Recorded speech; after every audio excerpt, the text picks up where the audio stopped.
દર વર્ષે બનાસકાંઠા જિલ્લાના લાખણી તાલુકાના જસરા ગામે મહાશિવરાત્રિના પર્વ પર બુદેશ્વર મહાદેવ મેળા સમિતિ દ્વારા રાષ્ટ્રીય કક્ષાની અશ્વદોડનું આયોજન કરવામાં આવે છે।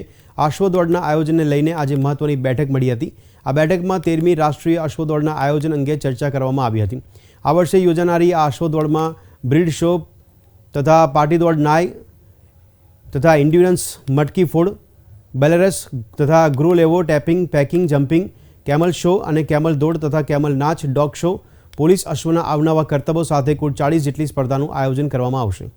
રાષ્ટ્રીય કક્ષાનો 13મો મેગા અશ્વશો આ વખતે 4/3/24 થી 8/3/2024 મહાશિવરાત્રી સુધી યોજાનાર છે, જેના આયોજનના ભાગરૂપે આજરોજ બિલ્ડર્સોની મીટિંગ અને કમિટીની મીટિંગ આજરોજ બોલાવવામાં આવેલી હતી, જેમાં અમદાવાદ સહિત ગુજરાત અને રાજસ્થાનના ખૂબ સારી સંખ્યામાં બિલ્ડર્સો ઉપસ્થિત રહી પોતાના સલાહ સૂચનો અને માર્ગદર્શનની એકબીજાએ આપલે કરી છે। અને આ વખતનો અશ્વ શો છે એને વધારે સારી રીતે કઈ રીતે કરી શકાય એના માટેનું આયોજન કર્યું છે।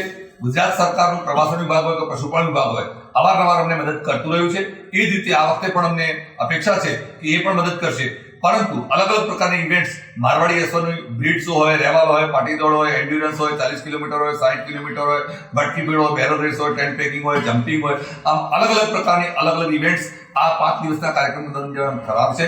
અને આ વખતે તો લે વેચનો પણ થનાર છે, જેથી મોટી સંખ્યામાં અશ્વપાલકો પોતાના અશ્વો સાથે ઉપસ્થિત રહે। નાચના ઊંટ હોય કે ડોગ શો હોય, આમ વિવિધ પ્રકારના કાર્યક્રમો અને આનંદ મેળો અહીંયા યોજાય છે।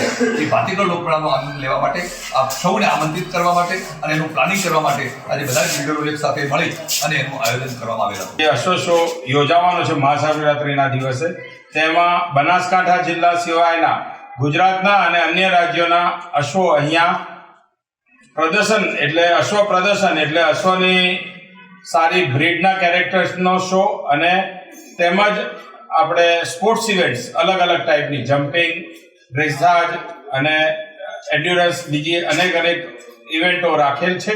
એમાં દરેક વ્યક્તિઓ ભાગ લેશે અને ખૂબ સારો શો થશે, એથી દરેક વ્યક્તિઓ વધુ ભાગ લઈ શકે એટલા માટેનું આજે આ મીટિંગનું આયોજન કરવામાં આવેલું સમિતિ તરફથી।